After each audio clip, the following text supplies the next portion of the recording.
একটা দিন জালিমকে এই রাজ্যের সরকারি নিয়ে আসবে, এটা তুমি শুনে রেখে দাও। আমার কথা কষ্ট করছেন কেউ? একটা দিন নিয়ে আসবে। যদি কারো মাথায় ঢোকে যে হুজুর জলসায় এসে এদের রাজনীতির কথা বলছেন কেন, একটা কারণে বলছি। এক তো ইসলামে আছে হুকুম, দ্বিতীয় নম্বর এই রাজনীতির নেতা কোনো রাজনীতির পাওয়ার আমার ইসলামকে মিটাতে চাইছে, তাই বলছি। এরা ইসলামকে মিটাতে চাইছে। ও প্রকাশ্য দুশ্মন, আরে বন্ধু সেজে দুশ্মন। এ একটা কাজ করছে। কি কাজ? যে কাজটা দিল্লিতে কেজরিওয়াল একদিন ধরে করছিল। কথা বুঝে আসছে? এখন সেটা করছে কি, আমাদেরকে শুধু ট্যাকেল করে রেখেছে।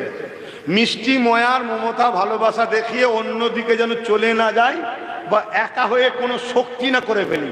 কারণ আমরা যদি একাও হয়ে যাই, কেউ যদি আমাদের সাথ নাও দেয়, তাও 60-70